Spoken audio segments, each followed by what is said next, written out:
Salut Caro! Allô Mélanie! Hey, merci d'être là. C'est le premier épisode, je vais faire mes liaisons, de Grandir avec douceur. Je suis tellement contente que ce soit toi la toute première invitée. Mais quel privilège tu me fais! C'est moi qui est honorée. Donc, Caroline Anger-Héon, qui est consultante spécialiste en sommeil pédiatrique, donc nos petites grenouilles de 0 à 5 ans, maman de 2 petits poulets. Caro, je te laisse continuer à te présenter.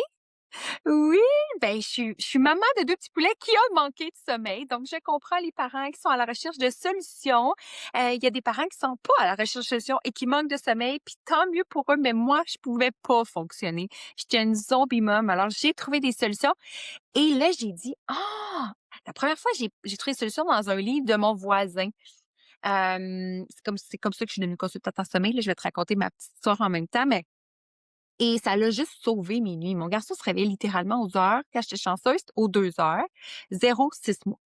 Donc là, j'ai mis des solutions en place à partir de 6 mois. Ça a fonctionné comme de la magie, là. Je disais à mon conjoint, il faut pas jinxer. On n'en parlait pas à trop de monde parce qu'on se disait, mais ça n'a pas de bon sens. On peut pas passer de 2 heures à 0 réveil en 3 nuits. Là, je me suis dit, il y a quelque chose, il y a quelque chose. Fait que là, je me suis mis à vraiment m'intéresser au sommeil. Mais à l'époque, je pensais que c'était comme Super Nanny, qu'il faut aller à domicile chez les gens pour les aider. Puis à l'époque, il y avait pas Zoom, puis ça n'existait pas, ça, là.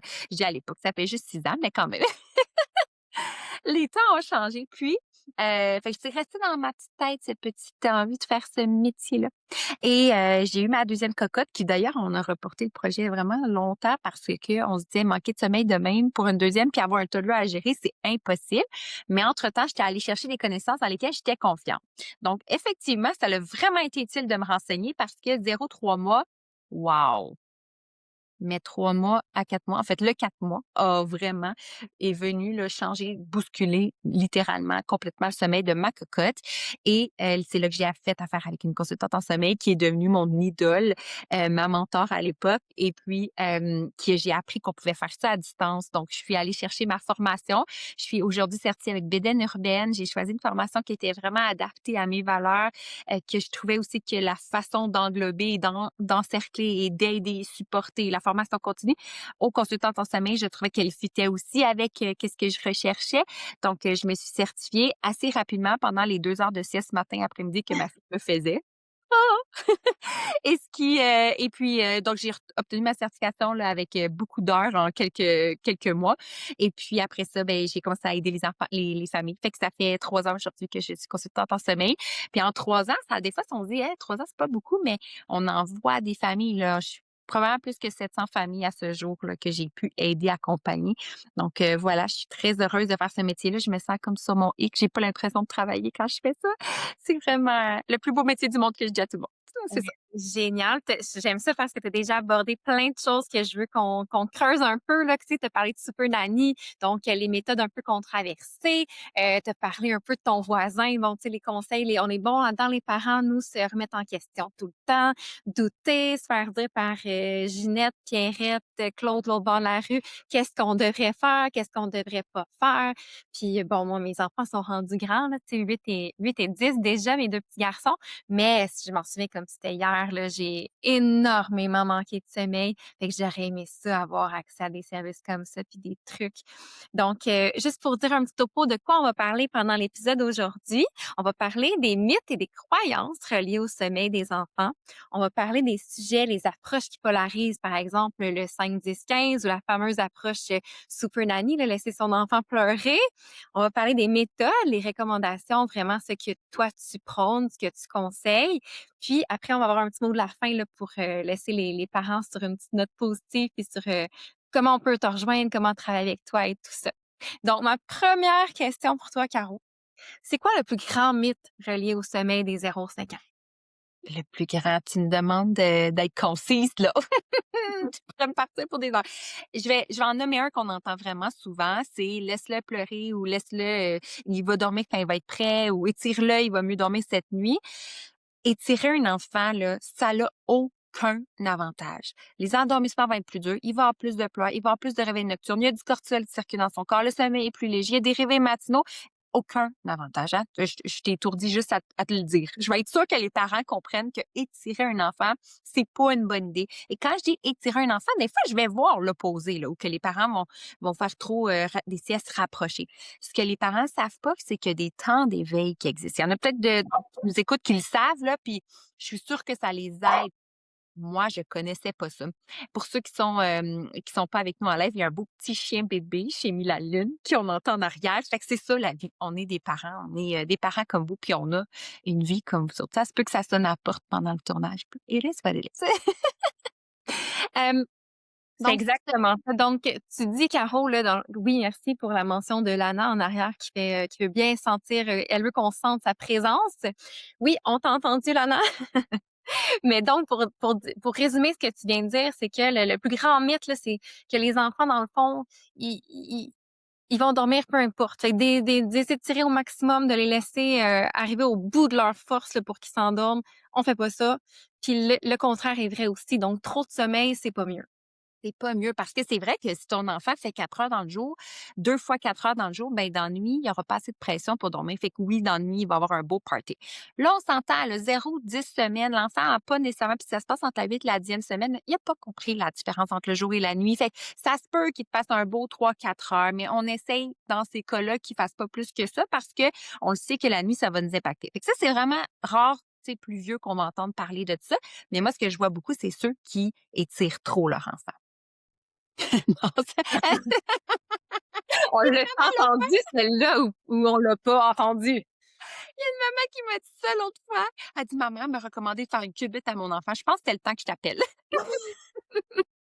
Ouais, on en a entendu de toutes les sortes, hein. Le clash générationnel aussi, là, entre, mettons, nous, comment on a été élevés versus tout ce qu'on connaît aujourd'hui, mais en même temps, j'ai l'impression qu'il y a plusieurs camps. Fait Il y que, a tu sais, à quel moment on se fie à notre intuition de parents aussi, là, tu sais, de vraiment savoir ce qui est le mieux pour nos enfants. toujours. Puis je pense qu'il y a autant de consultantes en sommeil et de philosophie qu'il y a de parents qui ont des valeurs et des philosophies différentes. C'est ça la beauté de notre métier, c'est que autant ça crée des clans là, par rapport à pro-bébé, pro-maman, c'est vraiment ça les deux clans, puis il y a le entre les milieux. Moi, je me considère entre milieux. Pourquoi? Parce que les besoins du parent et de l'enfant sont dans ma philosophie autant importants. Et là, selon le parent que je rencontre, je vais m'adapter. Est-ce que c'est un petit peu plus enfant que maman ou un petit peu plus maman qu'enfant? Puis là, je dis maman, mais il y a des papas aussi vraiment. Un petit peu plus parent qu'enfant. Et là, je vais jouer avec l'approche qui va mieux fitter dans comment la parent voit la parentalité.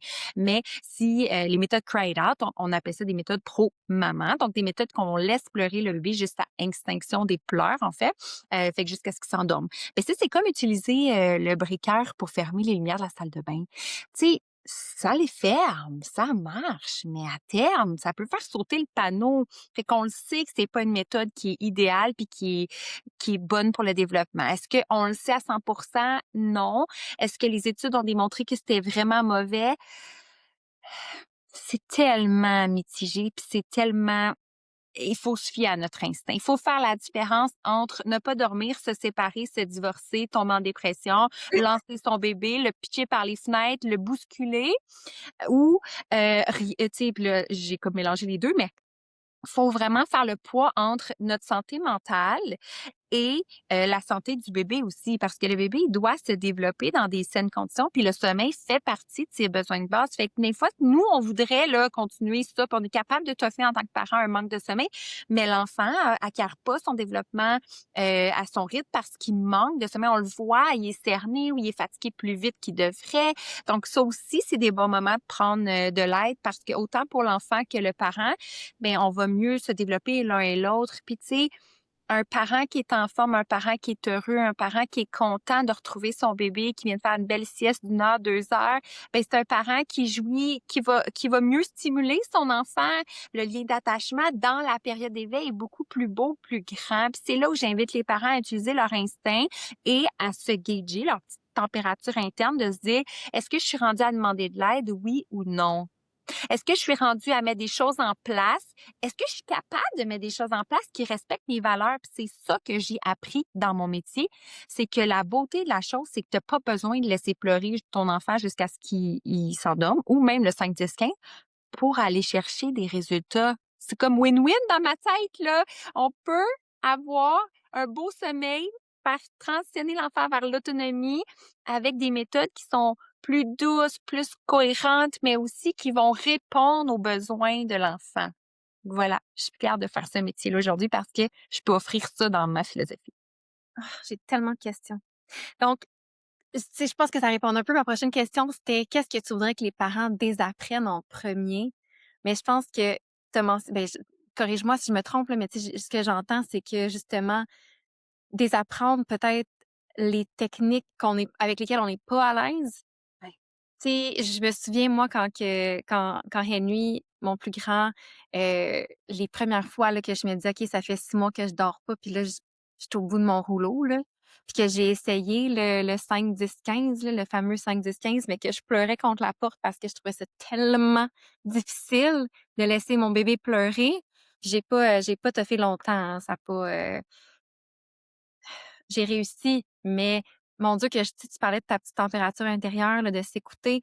Je suis vraiment allée contre mon gré à ce moment-là, là. Fait que j'ai hâte que tu en parles plus puis que j'ai hâte d'entendre tous tes trucs. Bref. Donc, Je veux avant là, que tu poursuives, je veux déculpabiliser les parents parce que je suis consultante en sommeil aujourd'hui. La méthode que j'utilise, c'est une méthode qu'on appelle douce, mais j'ai fait moi aussi le 5, 10, 15. Puis c'est juste ça qui existait à l'époque. Je connaissais, Bénin Urbaine existait, mais je connaissais pas sa philosophie comme je la connais aujourd'hui. Puis, je cherchais des méthodes rapides et efficaces pour que ça marche. Donc, puis, le voisin m'en avait vanté, j'avais entendu que ça marchait. Je l'ai mis en place. OK? Fait que je veux déculpabiliser les parents. Le 5, 10, 15, c'est pas la mort. C'est pas, on n'a pas brisé notre bébé en faisant ça. Mais des fois, le problème avec le 5, 10, 15, c'est que c'est une approche qui va pas répondre à va pas répondre à aucun pleur pendant une durée fixe. De un, qui a dit qu'il fallait 5, 10 puis 15 pour qu'un bébé apprenne à s'endormir seul? Là, ça n'a pas rapport les chiffres. On va enlever ça de la tête. Deuxièmement, dans ces 5 minutes-là, 10 minutes-là ou 15 minutes, il y a peut-être un besoin à un moment donné qui se présente, mais la règle dit tu y vas pas. Alors que la méthode que moi je recommande, c'est une méthode qu'on appelle la pleure contrôlée. Il pourrait y avoir des pleurs comme il pourrait ne pas y en avoir, et là tu peux choisir des méthodes sans pleurs, des méthodes avec pleurs contrôlée.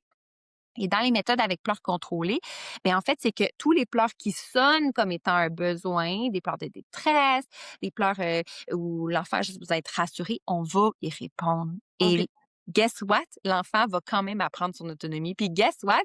2, 3, 4 ou 10 jours plus tard, il va quand même réussir à s'endormir seul et faire des belles nuits lui aussi. Fait qu'on n'a pas besoin d'utiliser des méthodes super drastiques pour apprendre la même chose à un enfant. C'est juste de lui apprendre plus efficacement, mieux. Puis en même temps, on se conserve. Tu sais, moi, les parents, quand ils me disent moi, j'ai pleuré au bord de la porte quand je l'ai essayé la première fois, là, je veux pas entendre ça avec personne de qui j'accompagne. Jamais. Je leur dis, si tu es en train de pleurer au bord de la porte, c'est que la méthode, on l'a pas adaptée à ce que tu pensais que tu serais capable. On la change, c'est pas normal. Puis si c'est le cas, va voir ton bébé. Là, t'es pas supposé être au bord en train de pleurer. Là. Va l'accompagner, va le chercher, va lui donner des câlins, va répondre à un certain besoin. T'es pas supposé avoir envie de pleurer au bord. Est-ce que c'est difficile? Je veux pas faire hein? Je veux pas faire des faux espoirs aux parents. Mais instaurer l'autonomie du sommeil à un enfant, quand on parle d'une technique de sommeil, là, c'est un challenge, c'est un défi, là, clairement. Mais c'est faisable, puis on se respecte là-dedans. Tous les chemins mènent à Rome. Moi, c'est ça, visio aux parents. Tous les chemins mènent à Rome. Fait que donc, le 5, 10, 15, oui, mais très nuancé. Et encore là, selon l'intuition du parent, comment lui se sent par rapport à l'approche, puis à ses limites, puis avec le lien d'attachement qu'il y a avec son enfant. Ben, en fait, j'ai envie de te dire, pourquoi faire 5, 10, 15 quand tu peux faire n'importe quel chiffre qui répond aux besoins et quand même avoir les mêmes résultats que le 5, 10, 15. Ce que tu dois Le aussi savoir. 5, 10, 15, j'y fais référence parce que c'est quand même, mettons la technique laisser son enfant pleurer, Ouais. oui, mais avec nuance. Avec, avec nuance, avec selon tes valeurs. Puis, je te dirais, tape-toi pas sur le clou si tu le fais, mais sache qu'il y a des méthodes qui vont moins faire sécréter du cortisol à ton enfant. Donc, pourquoi passer par celle-là quand on peut en utiliser d'autres? C'est vraiment plus ça. Tu as mentionné tantôt Super Nanny, puis c'est tellement drôle parce que j'ai eu un trip récemment, là, genre, j'ai écouté peut-être, je sais pas, 25 épisodes en ligne de Super Nanny, là, mais tu sais, c'est tellement, je trouve qu'elle a, tu sais, l'approche est pas mauvaise parce que les résultats sont là. Mais encore aujourd'hui, on est tellement bombardé de différentes approches, de différentes données scientifiques chose qui n'existait pas avant, là, tu sais, c'était comme, mettons, Super Nanny, moi, c'était la queen, là. Je me disais, je la regardais faire, j'étais comme, elle arrive à quelque part, les enfants, c'est comme au pas, puis ça écoute, puis ça dort, puis ça manque plus de respect. Mais tu sais, c'est comme souvent premièrement, c'est souvent des cas extrêmes, là. J'écoute les émissions, puis le poil me dresse sur les bras, là. Ou tu sais, tout est super drastique. Mais elle a aussi des bonnes approches comme, mettons, distraire l'enfant ou, tu sais, comme, mettons, aller faire l'épicerie. OK, on donne des missions à l'enfant. Là, ça, c'est pour les enfants plus grands, évidemment, là, tu sais, qui peuvent comprendre. Mais c'est tout ça pour dire que c'est super partagé puis c'est tellement polarisant, certains sujets, certaines méthodes. Mais ce que j'entends de ce que tu dis, c'est que c'est super nuancé et adaptable à la réalité de chacun. Chaque Ab parent doit absolument. écouter puis suivre j'adore ta métaphore c'est du thermomètre intérieur, là. Tu le sais quand il y a quelque chose qui fait ton affaire ou tu es bien avec ça ou quand il y a quelque chose que non, tu sais, ça, je suis pas bien. Je ne suis pas à l'aise. Moi, je valide toujours le plan à la fin. Est-ce que tu es à l'aise? Est-ce que tu te sens bien avec ça?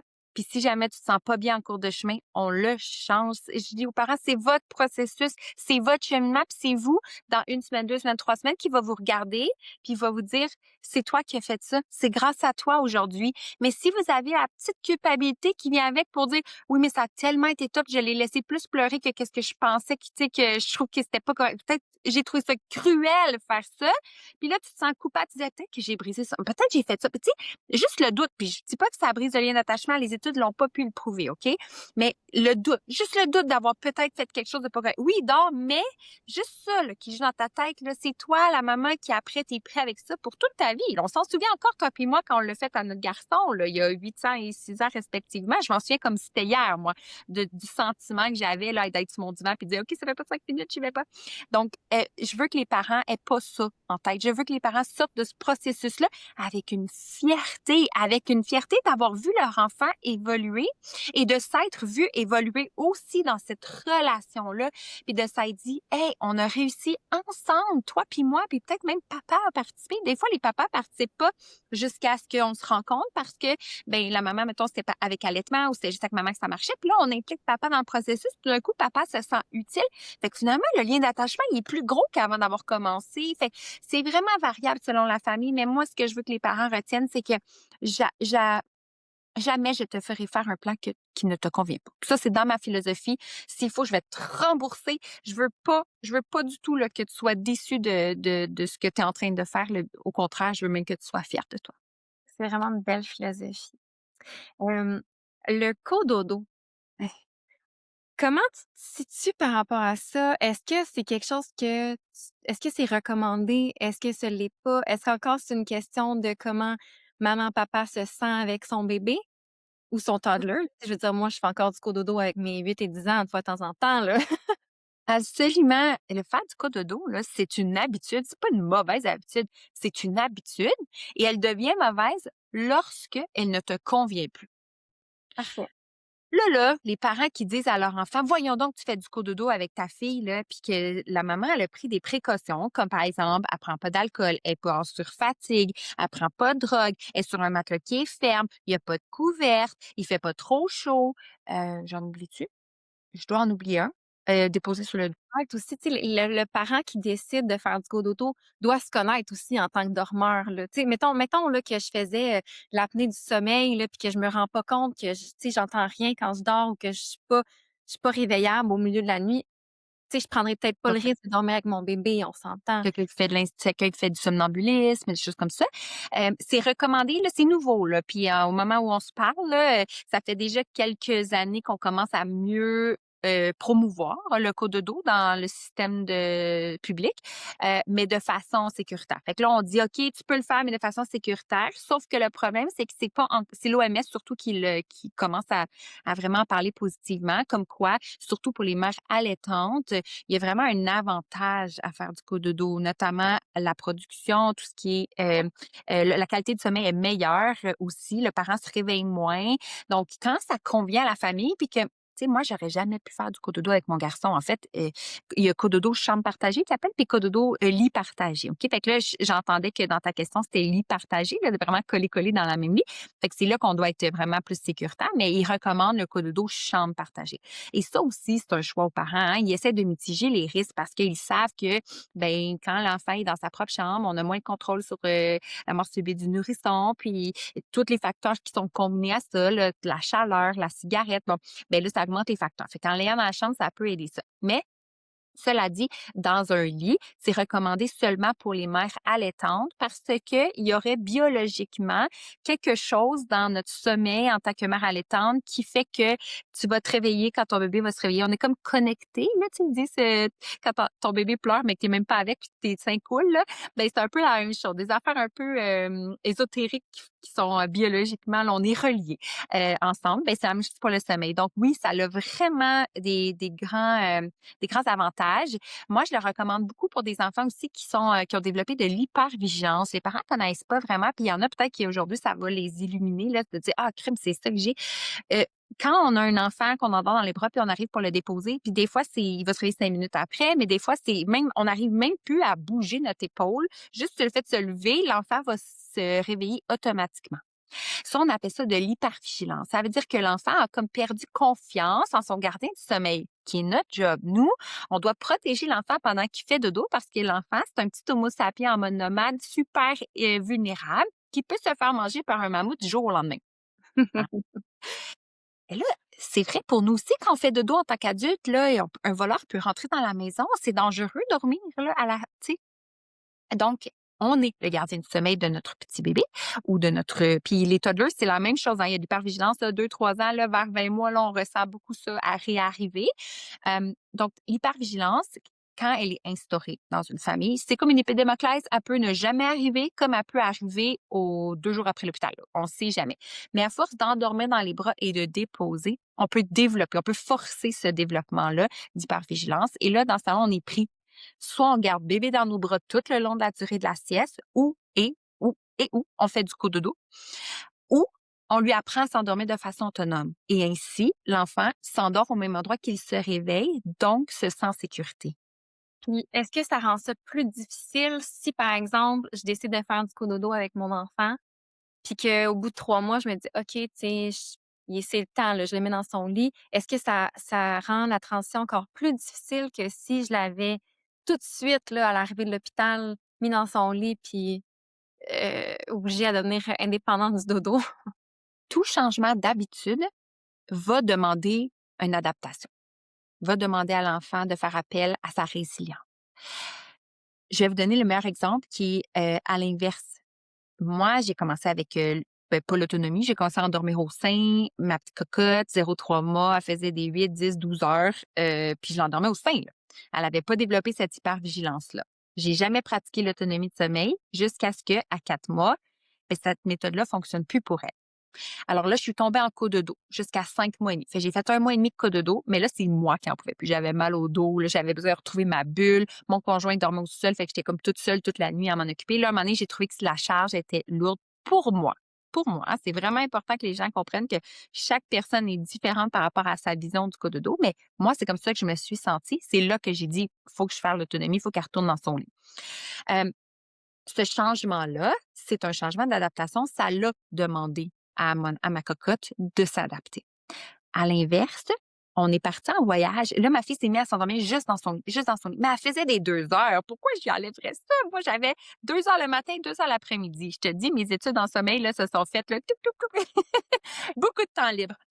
Mais là, quand je suis arrivée pour aller en voyage, on est en poussette. Elle peut pas s'endormir ailleurs que dans la poussette. Là. Je peux pas la mettre dans un lit. Là. Alors, qu'est-ce qui est arrivé? C'est que j'ai dû lui réapprendre à s'endormir en mouvement. Et ça aussi, il a fallu qu'elle l'apprenne. Ça aussi, ça l'a demandé une adaptation. Je comprends. Mais, Ouais, c'est vraiment intéressant ce que tu dis. Ben, justement, l'adaptation, tu sais, peu importe le changement qui arrive, les transitions, tout ça, ça demande l'adaptation de l'enfant. Mais L'arrêt de l'allaitement, le changement d'un biberon au gobelet, tout ça, là, ça, tu sais, puis autant l'emmaillotement 0,3 mois qu'on va favoriser sur beaucoup d'enfants, c'est favorable. Mais quand on enlève ça, des fois, il y a une réaction, ça demande une adaptation. La suce, retrait de la suce ou pas, ça demande une adaptation. On appelle ça des pleurs de résilience, OK? Les enfants ont besoin d'accéder à leurs pleurs pour pouvoir accéder à leur résilience, à quelque chose qu'ils ne peuvent pas changer. Donc, des fois, pleurer dans un processus où on instaure un changement, mais c'est un pleur qui est accompagné, hein? C'est un pleur où le parent est présent, sensible, il accueille l'émotion. Ça va faire que l'enfant va se sentir en sécurité. Oui, il va être frustré de ce changement-là, il va réagir à dire c'est pas ça que je veux, moi. Mais toi, tu vas être là en lui disant tu sais quoi, je vais répondre à tous tes besoins, mais plus à tes désirs. Parce que moi, ça me convient plus. J'ai tellement mal au dos. Je peux plus faire du cododo avec toi, mon coco. Je vais t'apprendre à t'endormir autrement, mais je vais être là avec toi et je vais le faire avec toi. c'est beau ce que tu me dis. Mais c'est drôle parce que, tu sais, je te disais que mes garçons sont rendus grands, mais il y en a un qui m'a sorti ça, quand j'ai recommencé à les laisser faire dodo avec moi une fois de temps en temps, là, c'est parce que mon plus jeune, il m'a dit, il m'a demandé: «Maman, pourquoi toi, tu peux dormir avec Étienne, mon conjoint, pourquoi tu peux dormir avec Lana, le chien, mais moi, je peux pas, moi, je dois dormir tout seul dans ma chambre, tout seul?» Tu sais, c'est hein? Puis qu'est-ce que je réponds à ça? Moi, ben, tu raison, mon coco. T'as tellement raison. Tu sais, quand on a emménagé dans notre nouvelle maison ici, je les faisais partager une chambre. Les 2 garçons dormaient ensemble dans la même chambre, mais à l'heure du dodo, c'était l'horreur, là. Ils faisaient juste jaser, niaiser, fait que là, j'ai dit: «Ben, garde, on va vous séparer». Puis là, ils ont eu chacun leur chambre. C'était pas par manque d'espace, c'était juste parce que, je trouvais ça cool, tu sais, qu'ils développent cette proximité-là, puis ils partagent une chambre ensemble, tu sais, puis je voulais l'essayer. Finalement, ça a duré comme 2 3 mois, puis j'ai dit: «OK, clairement, ce n'est pas la solution». Fait que le plus grand est allé en haut, puis le plus jeune est resté en bas. Fait que tout ça pour dire que il avait raison. Tu sais, même nous, en grandissant, finalement, on dort avec quelqu'un, là, à moins qu'on soit monoparental, là, mais ou célibataire, mais je veux dire, pourquoi pas dormir avec quelqu'un? Fait que là, maintenant, à toutes les semaines, quand que ils ont chacun leur tour, qu'ils ont le droit de venir dormir avec maman. Ils sont grands, là, 8 et 10 ans. Puis quand votre conjointe, votre partenaire est parti en voyage d'affaires ou peu importe, là, qui dort pas à la maison, est-ce que vous dormez aussi bien? Je vous pose la question. Non, moi non. Très bonne question. Mais moi, je suis habituée parce qu'Étienne, il est pilote d'avion, hein, fait qu'il voyage pour sa job. Fait que moi puis très à l'aise de dormir toute seule, mais c'est vraiment une bonne question. Puis Mhm. les enfants, tu sais, des fois, ils en posent des bonnes, là, puis ça, c'est un raisonnement qui fait tellement de sens pour moi, là. Mais qu'ils savent qu'ils ont chacun leur nuit comme à chaque tu sais, ils sont ici une semaine sur 2, fait que quand ils sont ici, ils ont chacun 1 ou 2 nuits par semaine que quand Étienne n'est pas là, ils viennent se blottir dans le lit avec maman, puis ils dorment super bien. Puis moi aussi, j'adore ça.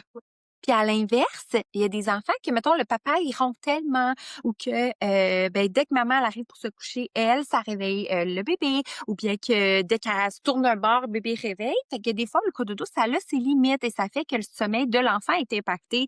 Ben, même si on aime ça dormir avec notre bébé, des fois, pour le bien de notre bébé, c'est important aussi d'être réaliste puis de se dire peut-être que c'est pas la bonne solution pour nous puis qu'il serait temps que cet enfant-là retourne dans sa chambre.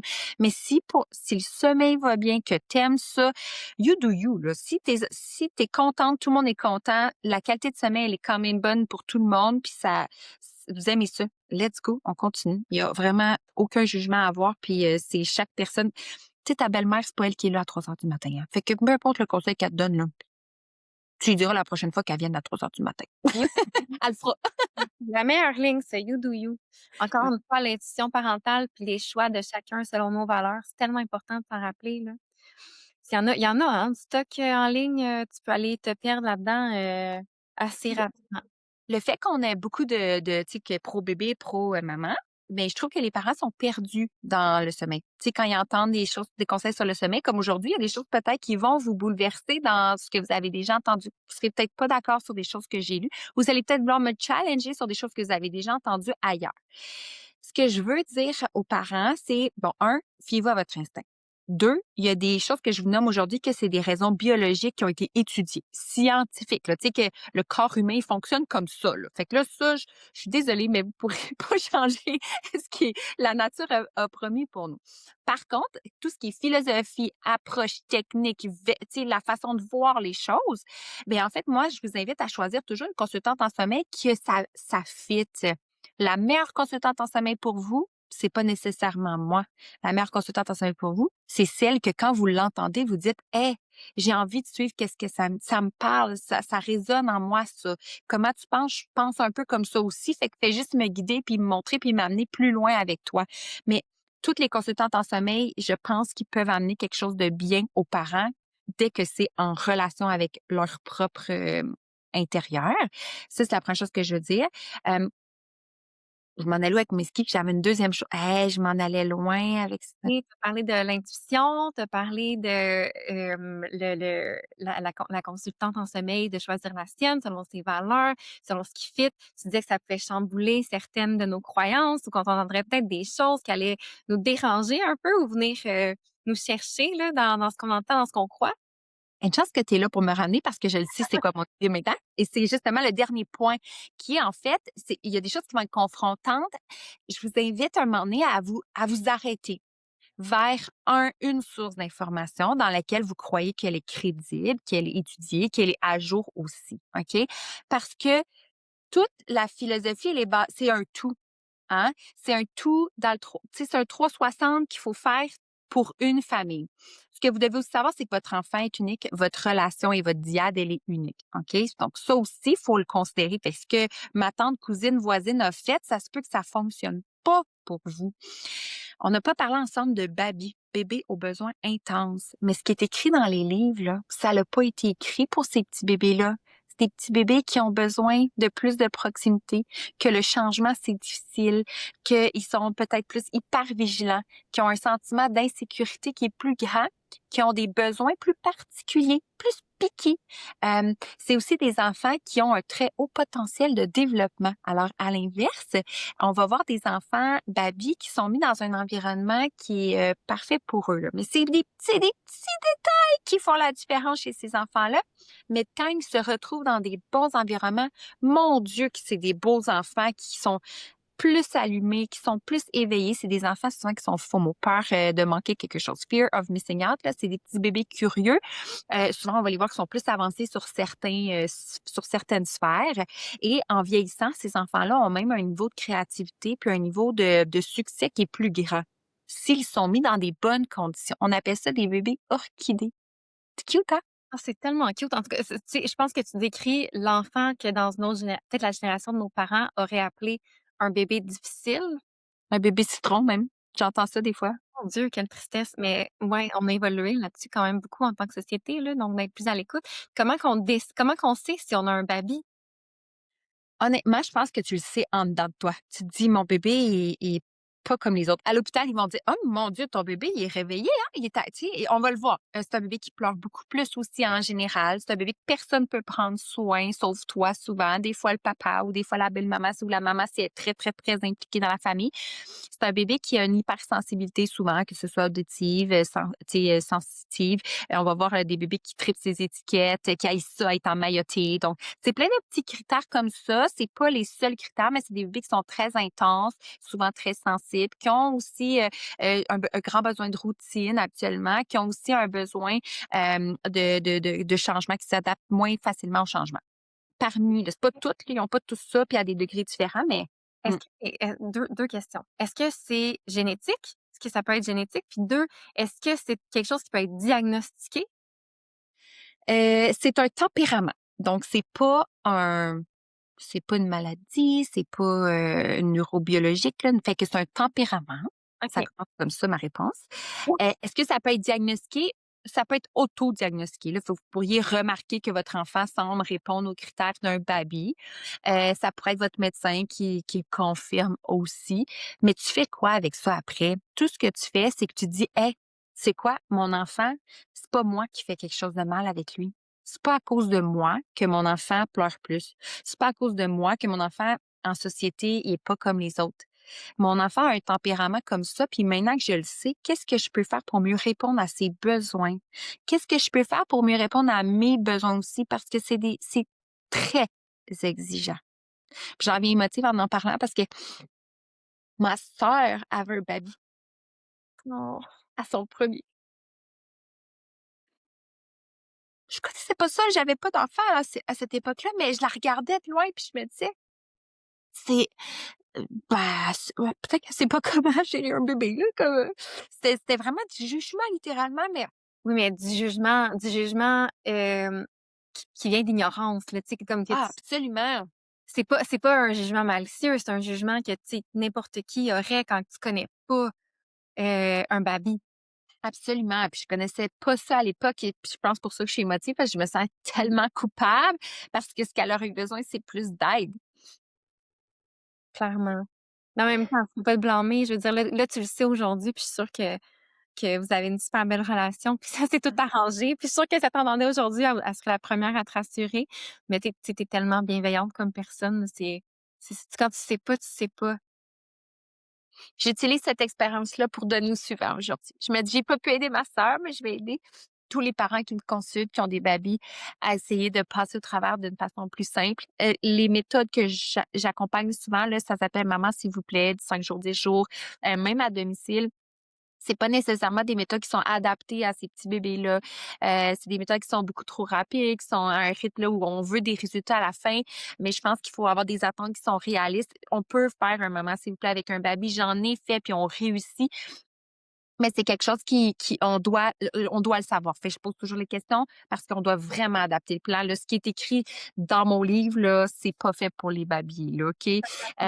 Qui est écrit dans tous les livres et c'est un petit pourcentage de la population qui est baby, mais quand même, pas si petit que ça quand tu y penses, mais les livres ont pas été écrits pour ce profil d'enfant-là. Donc il faut avoir cet instinct-là interne qui va venir s'adapter puis à vraiment mieux répondre aux besoins de notre enfant. Ouais, un petit bébé orchidée. Mmh. C'est vraiment beau, petit bébé orchidée, j'adore. Mmh. Aujourd'hui, il ou elle a quel âge, là, Le l'enfant? petit garçon, 10 ans. Oh, petit chou! Ouais. Est-ce que c'est comme un baby, est-ce que ça év comme là, tu disais que ça devenait des gens super créatifs ou très talentueux ou tu sais, comme très ça Souvent, ouais. fait que là, ça se transpose comme ça aujourd'hui? Ça pourrait être un de neurologie ils ont découvert que les bébés, soit qui ont un neurodivergence, avaient plus de chances d'être des babys à la naissance. Fait qu'il y a quand même une continuité. Tu sais, c'est un tempérament, hein. Fait que à Ouais. la base, tu sais, ça pourrait être une douance, mais ça pourrait être, du TDAH, ça pourrait être de l'autisme aussi, mais souvent on va voir là, plus un enfant qui C'est de la tu sais douance. oui, mais tu sais, un TDAH, par exemple, là, qui est mis dans des bonnes conditions, là, sa créativité, elle est extraordinaire, là. On Ouais. voit, tu sais, les gens qui sont artistes, les gens qui écrivent des choses puis qui sont médicamentés vont la plupart du temps vont même cesser la médication pour laisser les pensées, tu sais, la créativité aller. Donc, ça peut, c'est juste qu'ils doivent être mis dans des conditions qui sont plus précises pour vraiment fleurir. Et ces enfants-là, quand ils sont pas mis dans des conditions précises, mais on va les voir en dessous, malheureusement. Mais quand ils sont dans des conditions précises qui sont, favorables à l'enfant, là, on va les voir surpasser les moyennes. Fait que c'est ça. Est-ce que c'est un de tes projets d'écrire un livre, sur le sommeil des tout-petits, mais pour les babys? C'est ton prochain livre? Ah, c'est tellement une bonne idée. Je lance dans l'univers. Moi, j'aimerais vraiment ça, en tout cas. J'aimerais Ah, je rendre pense à que travers mes amis. C'est sûr, sûr, sûr, sûr, sûr, sûr, sûr. ça m'inspire ce que tu me dis. J'ai jamais pensé, mais je passe tellement de temps. C'est mon plus gros défi, là. C'est comme amour-haine, ce type d'accompagnement-là, parce que Ça te touche beaucoup, là, juste, c'est dur. avec ta Oui, sœur, là, ça paraît, là, que ça touche beaucoup puis que ça a eu une grande signification pour toi. vraiment. J'ai beaucoup d'empathie envers ces parents-là, qui ont à ce défi-là dans la vie. Tu sais, c'est tough, là. Tu sais, accompagner un baby, là, en tant que parent, c'est un méchant défi, là. Ça demande des compétences. Souvent, les parents, là, ils vont se sentir incompétents quand ils ont un baby, OK? Mais ce que j'ai envie de leur dire, c'est que c'est l'inverse. Ils ont habituellement plus de compétences que la moyenne parce qu'ils ont dû en développer pour mieux comprendre leur bébé, pour mieux les accompagner. Ouais, ouais. Et Caro, j'ai une autre question un peu polarisante pour toi. Là, on change de sphère complètement. Euh, je sais même pas si tu vas pouvoir répondre à cette question-là, mais je me demande parce que j'ai connu, moi, des amis à moi que quand leurs enfants étaient très jeunes, euh, ils étaient très forts sur donner de la mélatonine à leurs enfants pour faire dodo. Je me rappelle, je pense que la petite, elle avait peut-être 18 mois, 2 ans. Puis, tu sais, des fois, elle venait chez nous le week-end, puis elle voulait en donner à tous les enfants pour que les parents, on puisse profiter un peu de la soirée, là, tu sais. Moi, j'ai pas donné de mélatonine à mes enfants. Puis c'est pas, je ne porte pas de jugement, mais je me questionne là-dessus. Est-ce que c'est recommandé? Est-ce que c'est safe?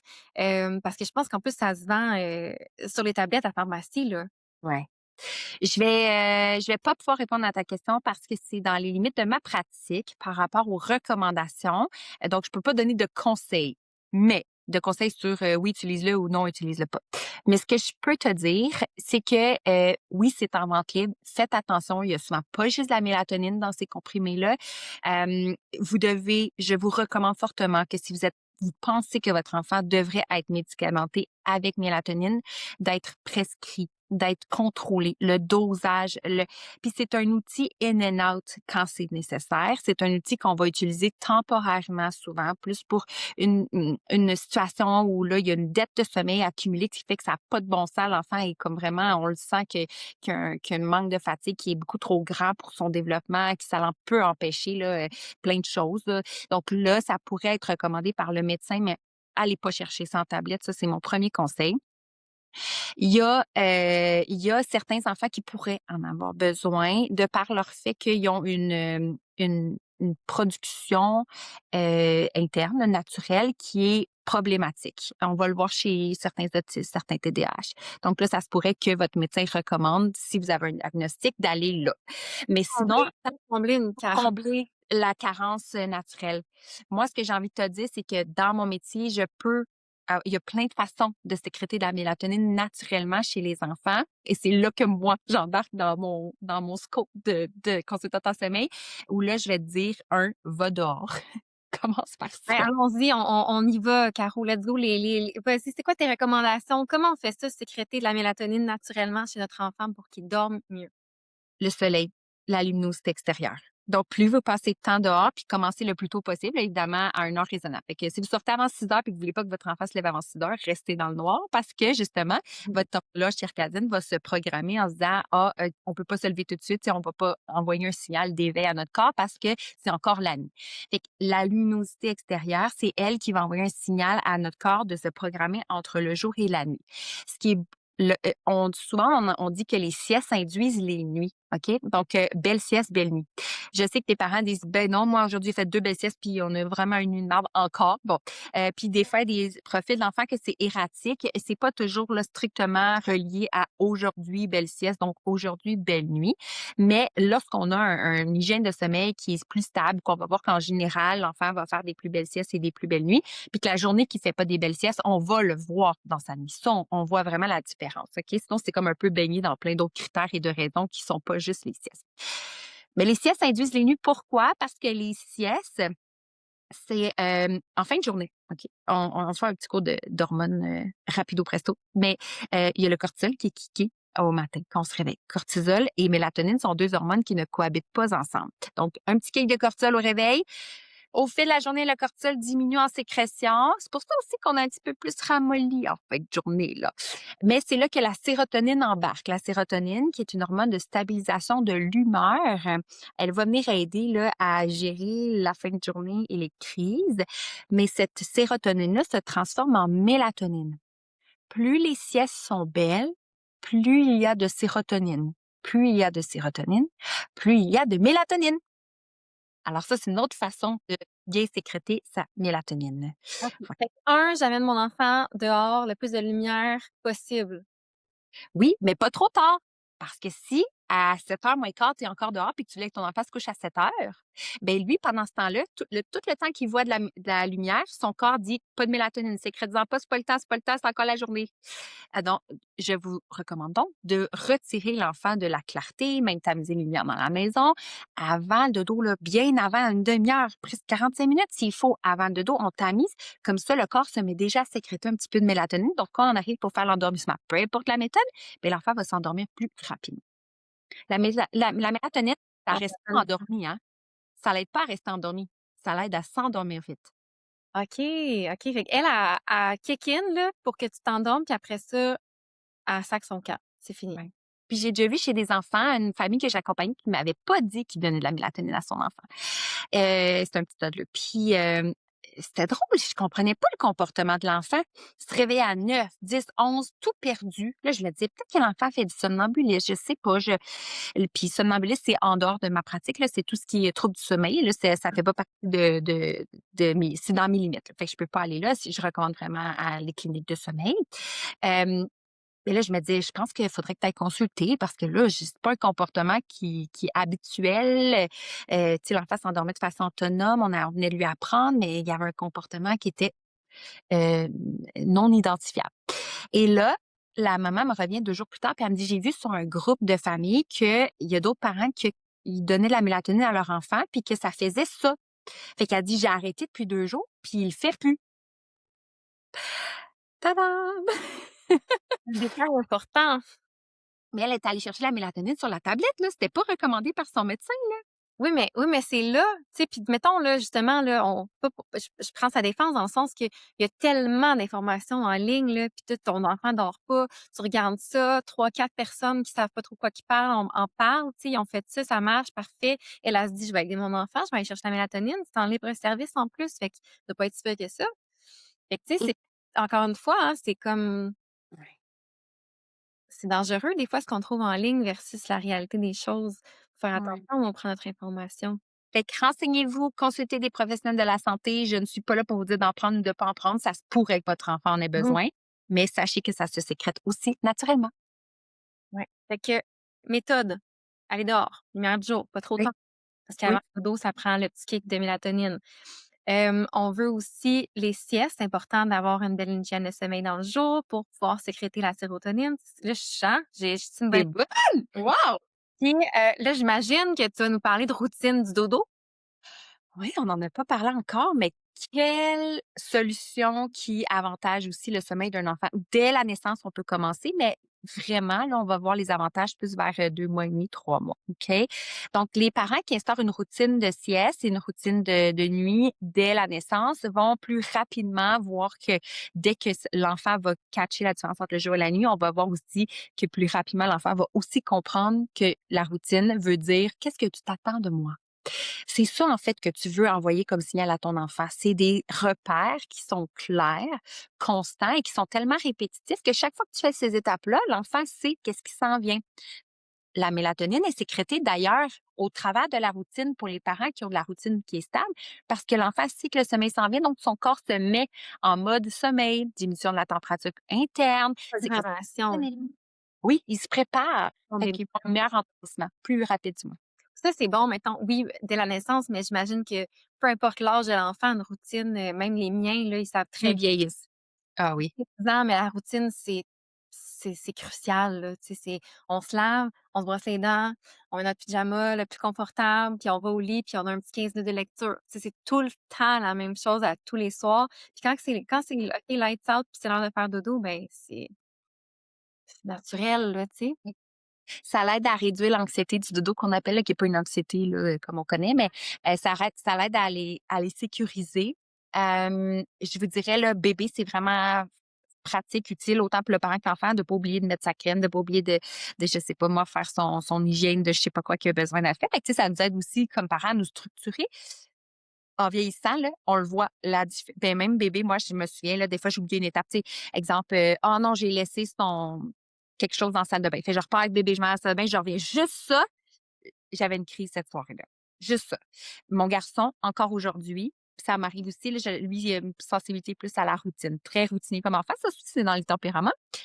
Puis Lui, je le sais que dès que j'inverse la brosse à dents avec le bain, si je l'ai pas mis avant, ben, quand il sort du bain, là, ça c'est comme s'il y a un brain freeze, là, un brain fog, là, où qui est comme là, ils se mettent à faire les petits fous, là, ils ça les Ça je l'a complètement déstabilisé. absolument. Je vais pas aller jusqu'à dire désorganisé, là, mais ça on voit qu'il y a une certaine désorganisation dans leur système, là, qui sont comme c'est pas comme d'habitude. Donc être routinier, ça a vraiment des avantages de sécurité et même comme adulte, on a pour la plupart des routines, puis si vous en avez pas, là, ça va vous aider à votre propre hygiène de sommeil aussi. C'est vraiment intéressant. Là, j'ai encore plein de questions, mais ça fait déjà 50 minutes que ça roule. Mais une de mes questions, puis je t'avais même pas préparée à celle-là, hein, je t'avais pas dit que je te poserais cette question-là, mais ça vient de me popper. Les cauchemars, Ouais. à quel point c'est fréquent, puis c'est la cause du manque de sommeil de certains enfants, mettons les 0-5 ans, là, puisque même les bébés, ils font, tu sais, ils rêvent, eux autres aussi. Ils rêvent, mais les études n'ont pas pu prouver parce que les bébés, ils parlent pas, fait qu'on le sait pas.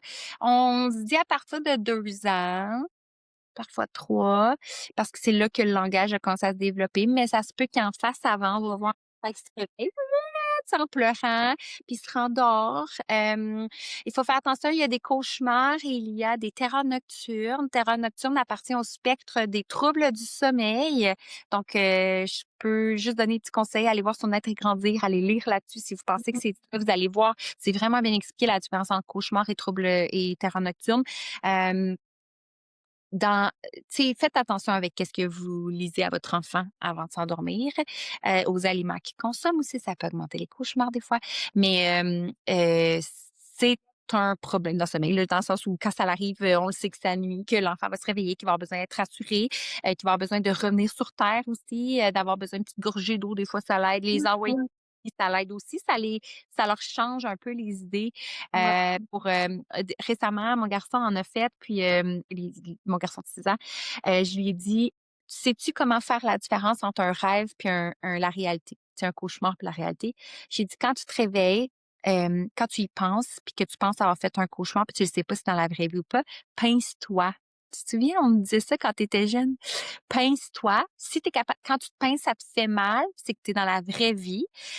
Si ça te fait pas mal, c'est que c'est un cauchemar. Alors, tu peux demander à ton cauchemar d'arrêter et de te réveiller ou de changer l'allure du cauchemar. Tu peux influencer tes cauchemars, tu peux influencer l'histoire. J'amène toujours les parents à accompagner leur enfant là, en leur disant, tu peux devenir le super-héros de tes rêves. Mais Et ça, en donnant ce pouvoir-là, ça l'aide à l'enfant à moins en faire. mais ça, c'est une faculté en soi, hein. Moi, mon père, là, il m'a raconté ça, là, on est complètement hors sujet un peu, ben, minimalement hors sujet, mais quand il était enfant, lui, il rêvait régulièrement qu'il volait. Tu sais, il savait qu'il rêvait, puis il s «Ah, mais je sais que je rêve, fait que je vais voler». Puis il partait, puis il me dit c'est comme ses meilleurs souvenirs de jeunesse qu'il était capable de rêver puis de contrôler ses rêves. Rêve, c'est Moi, fou, hein? j'ai fait énormément de terreurs nocturnes enceinte. J'avais jamais fait ça de ma vie. Enceinte, là, mais tu peux pas même si je me pinçais dans mon rêve, même si je criais, puis je le sais que je rêve, tu ne peux pas te réveiller. Tu es incapable Hein? parce que ton corps s'est endormi avant ta tête. Mmh. Et tu es comme prisonnier de ta terreur nocturne. C'est dégueulasse comme expérience, j'en ai fait vraiment beaucoup. Fait que la différence entre un cauchemar puis une terreur nocturne, elle est vraiment flagrante pour moi. Mais Ah, comme c'est dans le spectre du somnambulisme. Ça se ressemble. Ouais. ouais, j'ai pas de misère à voir le lien entre les 2. En On tout est comme là, mais pas là. Faut pas réveiller d'ailleurs l'enfant. ouais, on divague un peu du sujet principal, mais c'est tellement heureusement, moi, j'ai pas eu d'enfants qui j'ai pas encore ils ont jamais fait de somnambulisme, Non! l'un Ah! ni l'autre, non. Wow! Les tiens, ils ont déjà fait ça? Oui, Ah ouais? oui, surtout en grande fatigue. Terreur nocturne, oui, en grande fatigue. Nocturne ou somnambulisme? Non, somnambuliste, non, non, Mmh. aucun des 2. OK, OK. Terreur nocturne. Nocturne, oui. Puis comment tu Ouais. savais qu'il était en train de faire une terreur nocturne? Tu essaies de rentrer en contact avec l'enfant, puis il y a pas de contact. C'est ça. Ouais. Parce que son corps dort avant sa en tout cas, moi, c'est ce que j'avais lu, là, encore, je aucune, science n'a été vérifiée derrière ce que je dis, là, ne pas se fier à moi, mais c'est ce que j'avais lu là-dessus parce que j'en avais fait beaucoup, fait que je m'étais questionnée, là, j'avais fait des recherches. C'est ça, c'est que ton corps est complètement déconnecté de ta tête. Fait que tu peux Mmh. pas réagir même quand tu veux. Ouais. Ah, c'est vraiment weird. Alors, Caro, on arrive à la fin de ce merveilleux épisode. C'est tellement C'est ju fun. À quel moment on consulte, à quel moment on vient chercher de l'aide d'une consultante en sommeil pédiatrique? C'est quoi le tellement une bonne différentiel?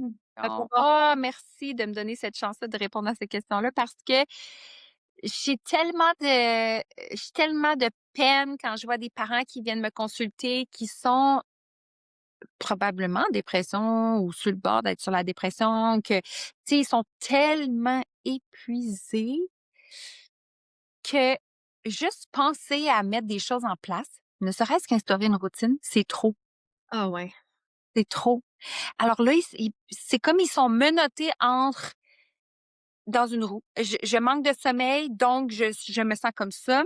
Donc, je peux pas mettre des choses en place, donc je manque encore de sommeil, donc je me sens comme ça, donc je pourrais jamais avoir de l'aide. Euh, Fait que j'invite les parents à essayer de pas se rendre à ce cercle vicieux-là, donc à consulter avant d'être rendu. Moi, je donne toujours un gauge, là.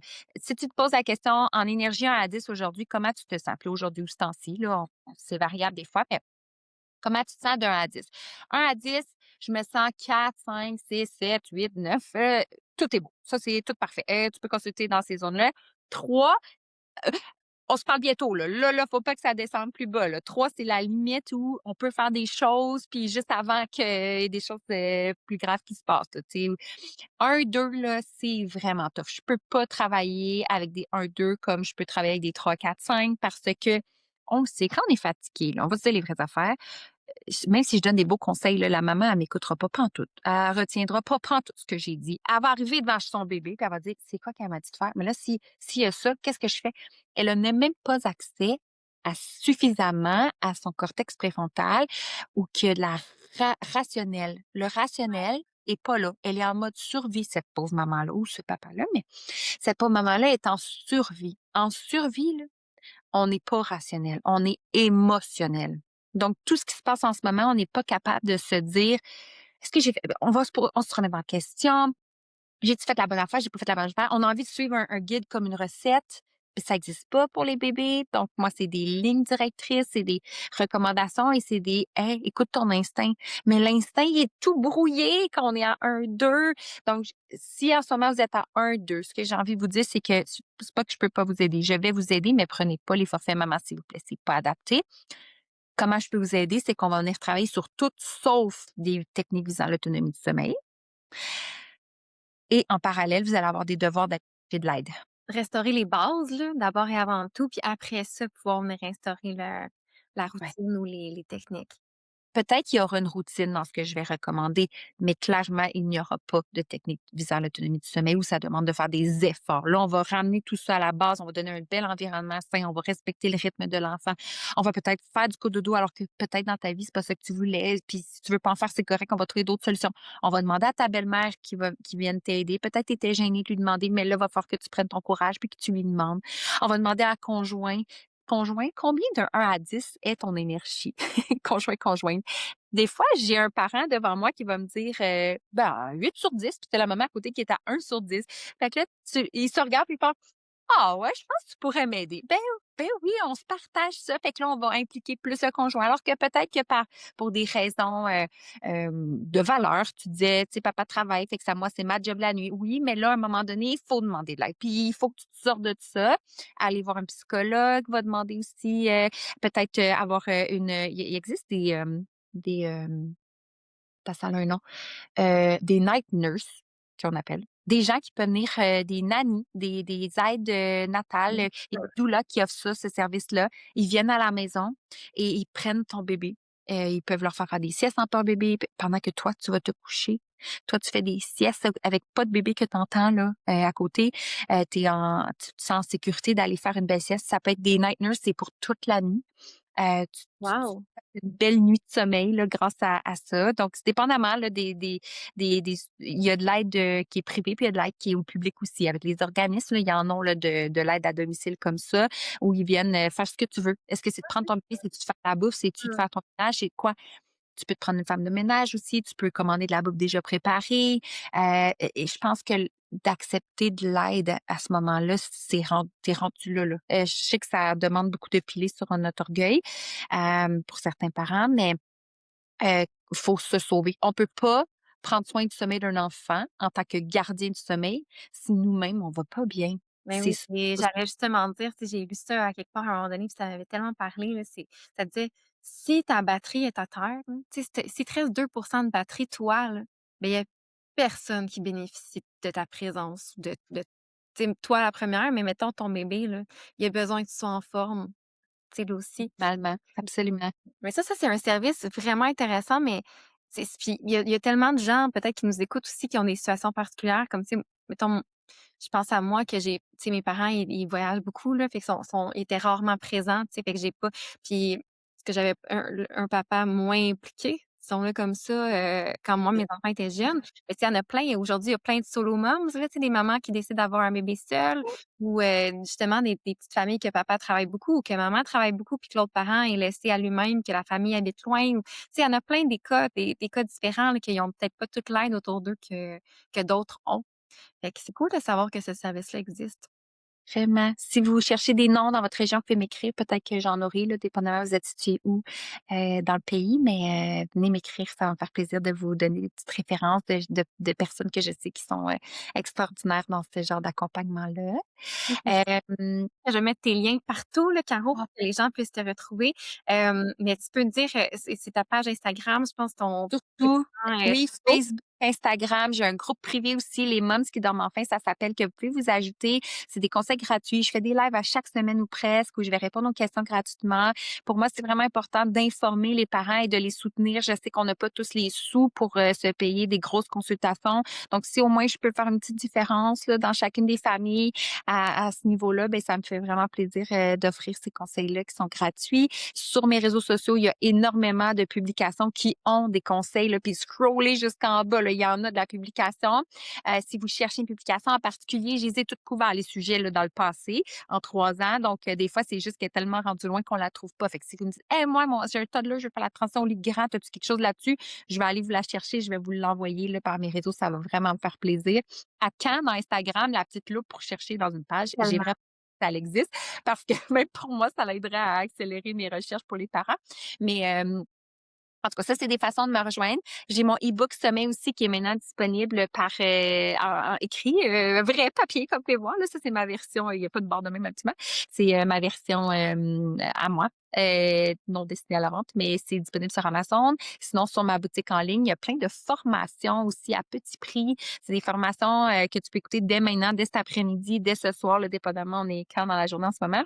Et ça te permet de mettre des choses en place par toi-même. Donc, c'est un petit peu moins personnalisé, mais je les ai aussi bâtis en fonction de ce que tu pourras avoir besoin pour te faire avancer, te faire débloquer, t'emmener dans mon monde et dans ma philosophie aussi. Là. Donc, tous les sujets sont couverts presque. Là. Fait que 4e trimestre. Tantôt, tu m'as demandé c'est quand, j'ai même pas répondu. Ça, c'est un morceau que j'ai oublié. Le plus le meilleur moment pour demander de l'aide, c'est le plus tôt possible. OK? Ça, ça aussi, c'est important. Tantôt, je l'ai dit pourquoi. Hein, on ne veut pas se rendre à un, Mhm. deux. Mais pourquoi il faudrait guérir quand on peut prévenir? Ça, c'est l'autre chose que les parents oublient. Ça s'applique à, mon Dieu, toutes les sphères de notre vie, là, pas juste le sommeil de bébé, mais tout l'aspect santé mentale, santé physique. Allez faire vos check-up, guys, au médecin, c'est important. Mais oui, ça s'applique à tout ça. Oui, Encore mieux absolument. prévenir. Tu sais, tu t'accouches dans 2 semaines, le let's go. Va suivre la formation 4e trimestre ou prends un accompagnement 4e trimestre. Tu serais peut-être même pas obligé de passer au travers d'un sleep training, tu sais, en mettant d'emblée des saines habitudes de sommeil, puis une approche où on va apprendre à l'enfant à s'endormir de façon autonome, de façon naturelle et humaine, comme une autre façon, comme en poussette, comme en auto, tu sais. Donc, c'est ça. Après ça, fait que les formations sur les siestes, les réveils nocturnes, les endormissements longs pour les toddlers, les réveils matinaux pour les toddlers et réveils matinaux pour les petits bébés, là, c'est 2 concepts différents et 2 raisons différentes. Fait que je les ai fait séparer. On a aussi ma méthode pour accompagner les techniques de sommeil, là, donc pour accompagner vers l'autonomie, et une qui est plus vraiment base de sommeil. Là. Donc, toi, tu es plus en mode, si comme parent, tu veux mettre les techniques de sommeil, tu dois savoir tes bases parce que les techniques de sommeil, c'est comme la cerise sur Sunday. Là. Tu peux pas avoir un Sunday sans, faut que tu aies la crème glacée pour mettre ta cerise sur le dessus. Donc, on met les bases solides. Et par-dessus, on vient mettre la technique de sommeil. Donc ça, c'est 2 ateliers là qui se marient ensemble, mais on peut suivre juste le premier atelier qui est les bases. Puis ça, c'est un genre d'atelier que j'aurais dû suivre à la naissance de mes enfants. Je serais pas mal même pas consultante en sommeil aujourd'hui si j'avais suivi ça. C'est comme ça me peine de me dire que je me serais évitée de connaître ce beau métier-là, mais en même temps, littéralement, j'aurais pas eu autant, ce feeling d'être une zombie mom où j'ai eu l'impression d'avoir manqué des mois de mon congé de maternité, littéralement. Fait que c'est comme un regret, un doux regret à cause de ce que Oui. j'ai pu en faire. Ouais. Donc, Caro de Maman pour toi. Donc, pour nos auditeurs qui ont envie de la retrouver sur Instagram, c'est vraiment une belle page, super instructive, avec plein de trucs. Tu as super bien décrit ce que tu fais, Caro, là, c'est super clair. Puis donc, Maman pour toi, qui est aussi sur Facebook. Et qu'est-ce que je voulais te dire? Je sens que j'avais un truc que je voulais finir avec ça, là, puis je l'ai perdu. Maman pour toi. Non, je m'en rappelle pas. Maman pour toi, elle va toujours être là pour toi. Hein, ça fait partie C'est de ça mon le DNA. concept le Oui. nom de ton, c'est une maman pour toi, pour maman. Une maman Ouais. de maman. C'est comme moi, je suis une maman, puis je vais être là pour toi. Mmh. Autant, tu sais, dans des conseils autres que tout ce qui est rapport avec les périnatalité. Tu pars en voyage, tu veux une liste de ça, c'est un autre atelier d'ailleurs. Tu veux une liste de quoi amener, là. Hey, ta liste, là, je peux te dire, c'est complet, là. Ça, c'est une checklist, là, de 3 pages. Tu manques rien quand tu vas partir en voyage avec ton enfant. J'adore et merci Ouais. tellement pour la belle conversation puis les beaux conseils. Très généreuse de ton temps et de tout ton savoir, Caro. Fait qu'on se laisse là-dessus, puis on espère que vous avez apprécié. Suivez-nous, Mmh. Maman pour toi et Mila Lune. Merci beaucoup. Bye!